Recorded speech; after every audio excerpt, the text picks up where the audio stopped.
Welcome to There Is a Method to the Madness. My name is Rob Maxwell, and I'm an exercise physiologist and personal trainer. I am the owner of Maxwell's fitness programs, and I've been in business since 1994. The purpose of this podcast is to get to the real deal of what really works, and most importantly, why things work.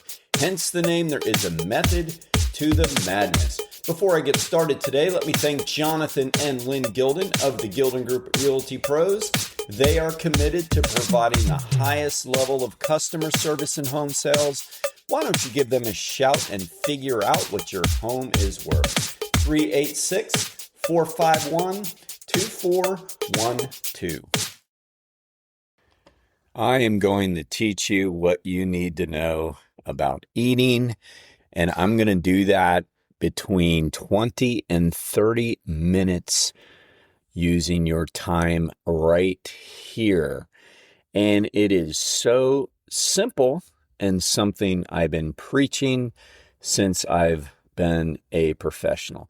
The key is, will you believe me? Will you believe that all of this is this simple?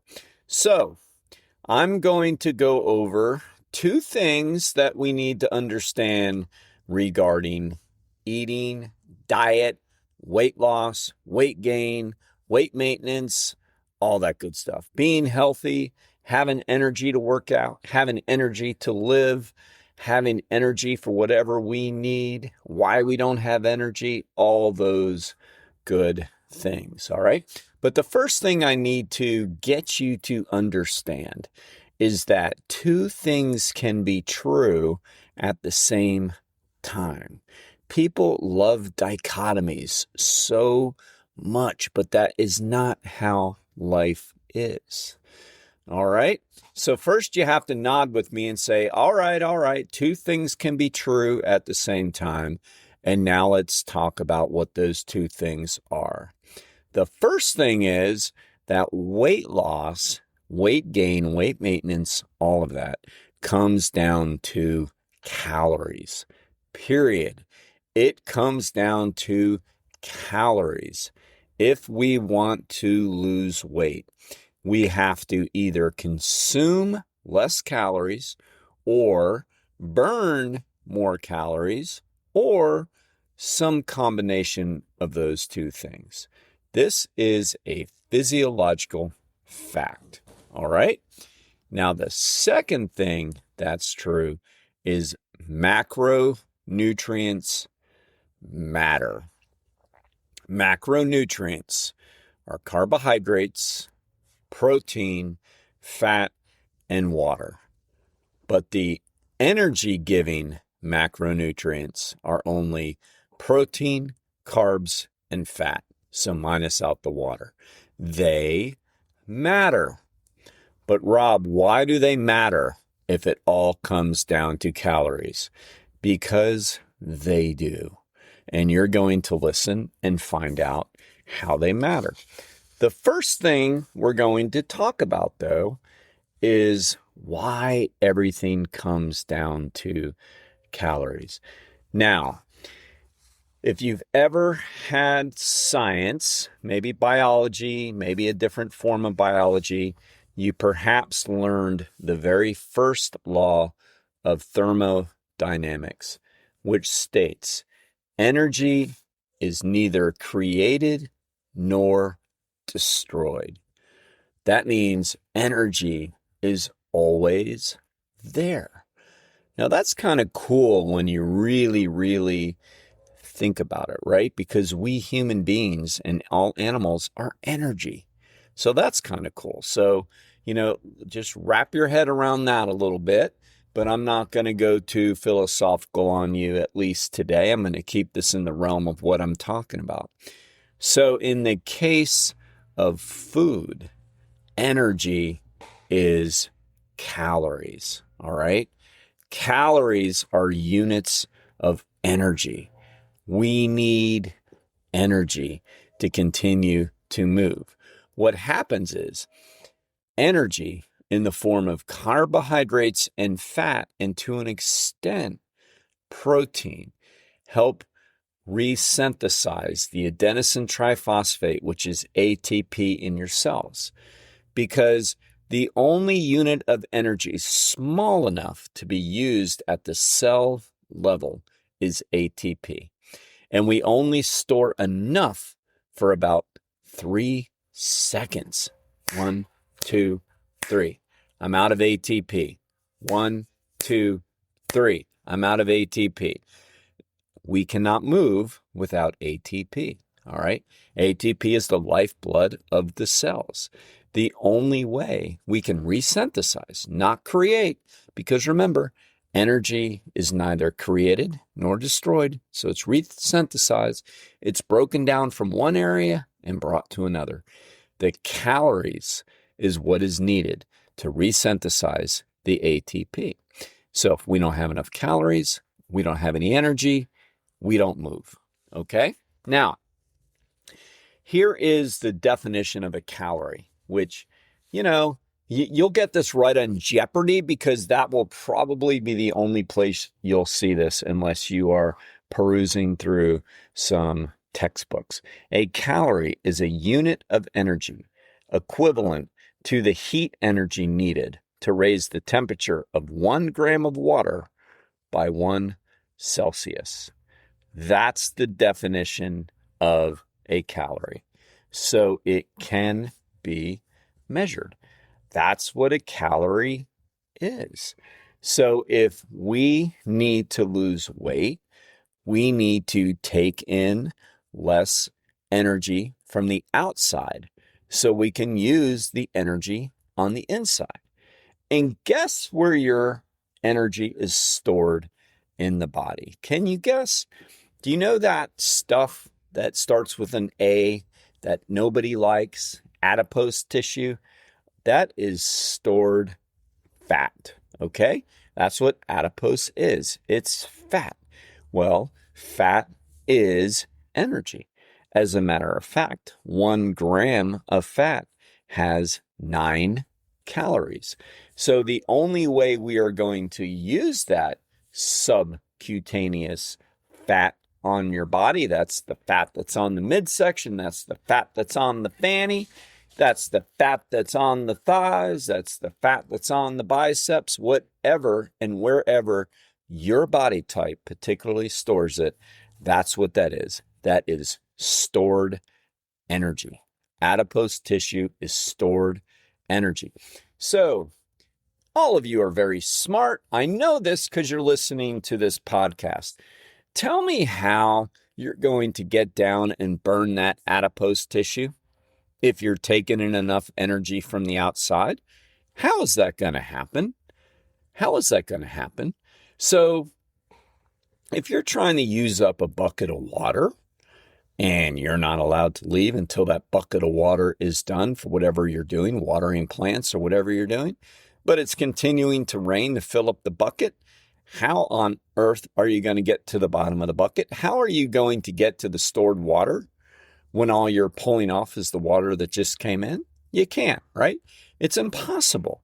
So everything is going to come down to calories. The only way to get to the stored energy you have, which is adipose tissue, is to have a deficit. You need a deficit, a caloric deficit. That is the only way, ladies and gentlemen, that you're going to lose weight. So I've had people, those types we all get at workshops or when we're speaking, they think they're being funny or they're trying to challenge you, We call them kind of like rubber balls, So a sponge takes in all the information that you want to give because they really want to get better. So, if you tell them something, they'll say, oh man, no, I never heard that. I'm going to apply that. And, we have enough of those in our life, thank goodness. And then we have the rubber balls people, every time you tell them something, they yeah but you, or they tell you something they heard. And basically, they're just not ready to grow or get better. So we in the allied health industry, and I'm sure in all other industries, kind of just, put them on the back burner and go, oh, there they are, right? But occasionally, if I speak, you'll get one in the audience, and they'll raise their hand and go, okay, Rob, so you're telling me that if I only eat Hershey's Kisses, I'm saying this, Hershey's Kisses, you're wondering, why is this so freaking specific? Well, you can guess why. Because this is an exact conversation I had with some lovely person once. So you're telling me if I eat nothing but Hershey's Kisses, I can lose weight if I just take in maybe 800 calories worth a day, but it's Hershey's Kisses. So, yep, you will lose weight, Brian. You will lose weight. And you will be unhealthy. And not only will you lose some subcutaneous body fat, you will lose some muscle because you don't have any glycogen there to rebuild it. You don't have any protein there to help it grow. You will not be healthy. Most likely you will turn out, most likely not necessarily, but good chance you'll get type 2 diabetes because you really throw your insulin out of whack. You will be in brain fog all the time because you're consuming nothing but sugar. But sure, Brian, you will lose weight. Thanks for the question. All right. So, yes, it all comes down to energy with weight loss, weight gain, weight maintenance. But it doesn't mean you'll be healthy. All right. So macronutrients matter too. Two things can be true at the same time. Does that mean that you're going to now follow that influencer that's selling you the macro diet online and they're going to teach you exactly how many grams of carbs, fat, and protein to consume to lose weight? No, because really all they're doing with that is playing the shell game. They're just doing some math for you. That's all they're doing. They're taking the calories that you need and dividing it by a certain percentage to tell you how many grams to eat. You can do that for yourself. You'll learn here how. So no, you don't have to do that. I'm just telling you that both things are true. Macronutrients matter and calories matter. Okay? So a definition of a macronutrient is an essential nutrient. And by the way, essential in this case doesn't mean needed.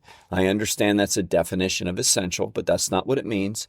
Essential in this case means your body can't produce it on its own, so it has to come from an outside source. So a macronutrient is an essential nutrient your body needs in large, that's where the macro comes in large amounts for energy, body structure, and bodily function. That's what a macronutrient is, needed in large amounts. A micronutrient is our vitamins and minerals, all right? Essential micronutrients, meaning your body has to take them in from the outside. That's where the essential comes in. Micro means you need them in small amounts. Compared to macro, you need in larger amounts, okay? So that's what they are. Now, protein is a macronutrient. Stay with us. We'll be right back.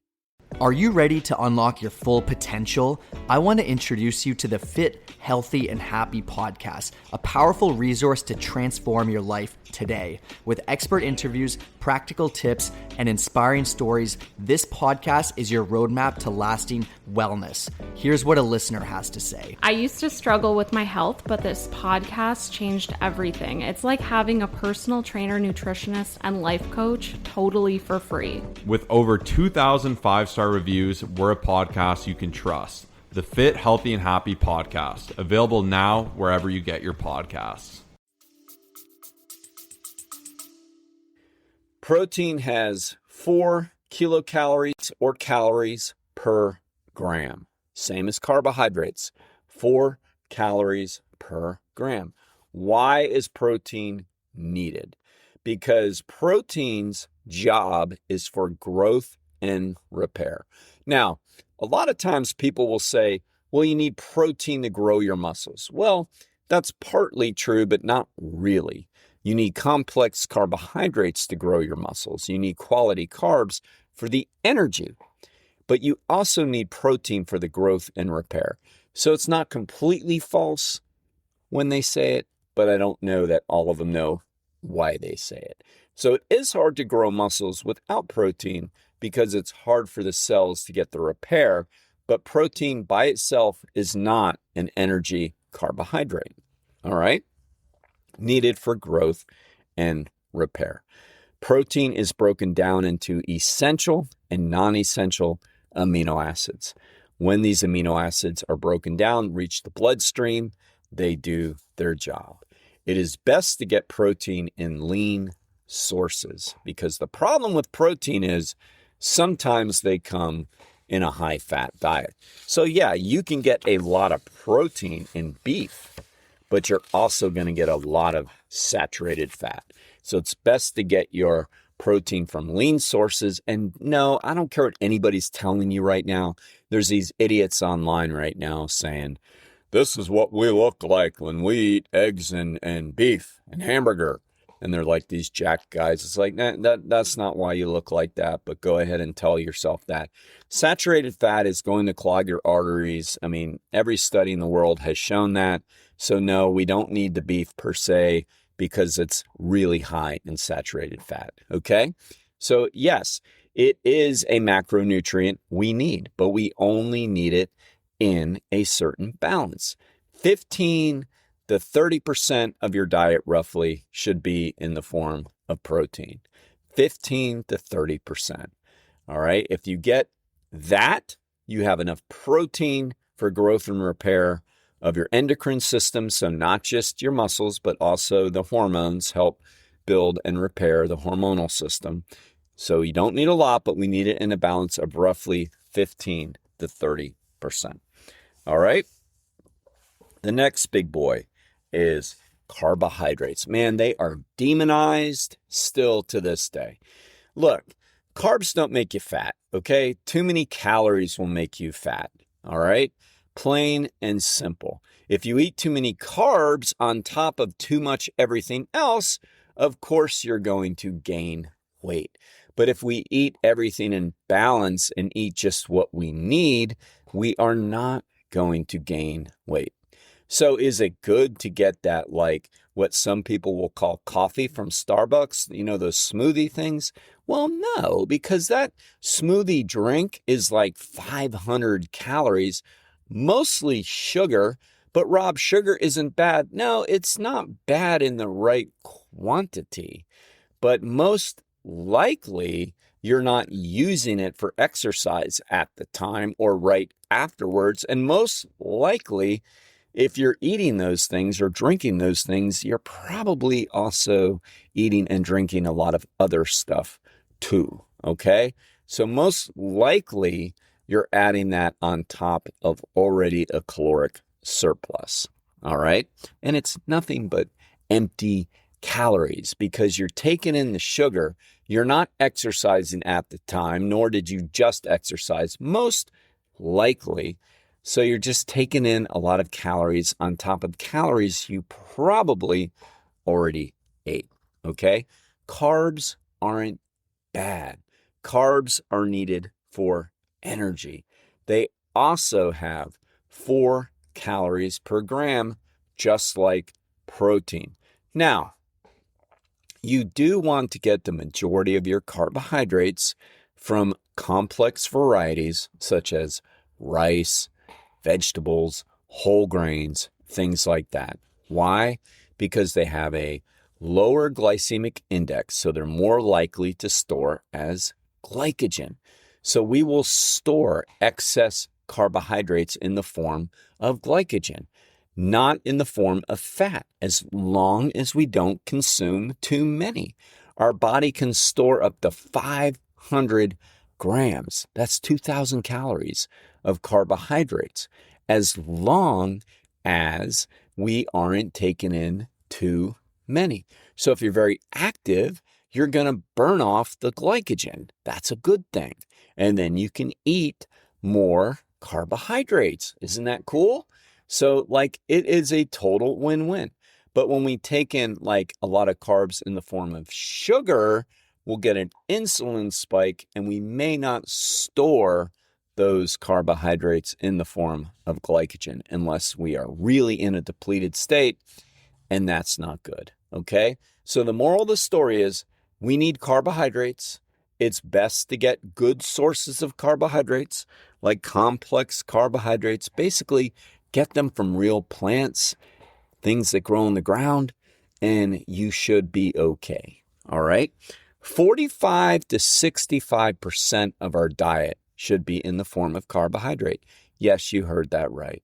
So for you low or no carbers, oh boy, are you wrong. The majority of your diet should be in the form of healthy carbohydrates, 45 to 65%. It's needed for energy. Have you ever been on a low carb diet or just fasted and you feel like you're in a brain fog? Well, guess what? The only energy your brain can use for fuel is carbohydrate. So if you're on nothing but, one of these Fatkins diet, and you're really low blood sugar and you're in that brain fog, nothing's going to take you out of it. And that's not healthy, right? You're driving around like that. I've had people come to the gym that don't listen. Yes, we get rubber ball clients too that know everything. And, oh, I can help you a little bit with your diet. No. I'm following my friend Karen down at the mall. She's great. She's been battling obesity her whole life and she really knows her stuff. And yeah, you heard me say that right. That's what we hear sometimes. It's like, okay. And so you get the rubber ball bounce right back at you. So it's like, okay, go ahead. If you're not going to listen, I'm not going to talk to you about your diet. And so they'll follow these ridiculous super low carb diets and they have no energy. They're in a brain fog all the time. The workouts suck, but hey, Karen told them it's good. All right. Not good, people. All right. Finally, the last macronutrient is fat. Now, in the 1980s, it was all about low fat diets. Anybody remember that? Hopefully there's some people out there that are old enough to remember that. Well, we have segued into low carb diets, but back then it was all about low fat. Now, in fairness to them, they were thinking correctly in a way because, see, fat has 9 calories per gram. So a gram of fat has twice the amount of calories than a gram of protein and carbs. So people were thinking, so if we consume a lot less fat, we're taking in less calories. That is true. But again, everything goes back to calories. So what people ended up doing was they ate as much of everything else as they could get their hands on, like, non-fat potato chips and all this stuff. And so people just started binging on carbs, and then, carbs get the bad name. But really, if people just learned to eat within their means, they'd be fine. But that's not the lesson us Americans like all the time. And so we got fatter in the 80s. People blame the carbs. The reality is, the bottom line is people were eating too many calories because they believed what the media, not the science, was telling them. So fat has 9 calories per gram. It is broken down into free fatty acids in your bloodstream. It's used for long-term energy. We store extra fat as adipose tissue for long-term energy. It also helps rebuild the endocrine system, and it's critical to build many hormones. So if you're on a very low-fat diet, that's not healthy. We do need to consume a low saturated fat diet, but we shouldn't be on an ultra low fat diet. We should consume enough unsaturated, polyunsaturated fats. Basically, if you stick to plant fats, you're going to be fine for the most part. It's the animal fats that are saturated, and that has been linked to heart disease. Only 10 to 30% of our diet, 20 to 30% of our diet should be in the form of fat. 20 to 30%. Notice though, it's not 10%, it's not 5%. We want to consume enough fat. If we don't consume enough fat, it's not good for our skin, it's not good for our hair, not good for our nails, not good for our endocrine system. We need to have it in a balance, and the proper balance is 20 to 30%. All right? So, both matter, as I said. Both can be true at the same time. what we need to do is figure out how many calories we need for whatever our goals are, whether it be to lose weight, gain weight as in muscle, or maintain. We figure out what that number is. Then we go by the percentages of a healthy diet. Break it down. I tend to go somewhere around 25% on protein. I tend to go around 55% on carbs for me. And I tend to go around 20% or so on fat. So we figure it out. We stay in our ranges. We simply figure out the calories. We multiply it by the percentage. So in other words, if we're at 2,000 calories, we're going to multiply that by 0.25 for protein, figure out how many calories that is, and then we can figure the grams. Or even easier, if we log our food, our MyFitnessPal will tell us our percentages as we eat, and then we can simply check it and go, ooh, I'm consuming too much of this or not enough of this, and fix it. And yes, for many, many decades and centuries, people were absolutely fine without logging their food in these apps. So yeah, we can use common sense and know like one serving of protein is going to be enough. One serving of good carbohydrates, complex carbs is going to be enough with, making sure that we're not totally eliminating fat completely. And we will probably hit those macros if we're really conscious. I do believe that once we have the information, we start looking in the right direction. All right. So yes, people, macros matter and carbohydrates matter. Thanks everybody for listening to today's show. I want to ask you to please hit automatic download from wherever you get your podcast from. It really helps me and it really helps the show. Now I'd like to take a second to thank our sponsors. Without them, we would not be able to have the podcast. First Overhead Door of Daytona Beach. They are the area's premier garage door company. They have the best product and the best service. I personally vouch for Jeff and Zach Hawk. They are great people. If you have any garage door needs, please give them a call. 386-222-3165. Now, I'm very, very happy and excited to announce we have a new sponsor, ProCharge Liquid Protein Enhancer. Each container has 40 grams of protein. And what's really cool about this is it's very portable. You can throw the tiny little containers into a suitcase, take it wherever you go. Now you don't have to worry about spilling. And you know what? It tastes really, really good. Just open up the cap, suck down the protein. It's that easy. If you want to try it out, you can check it out at my website, fittothemax.net, and click on ProCharge Liquid Protein Enhancer, or you can go directly to their website at www.prochargeprotein.com.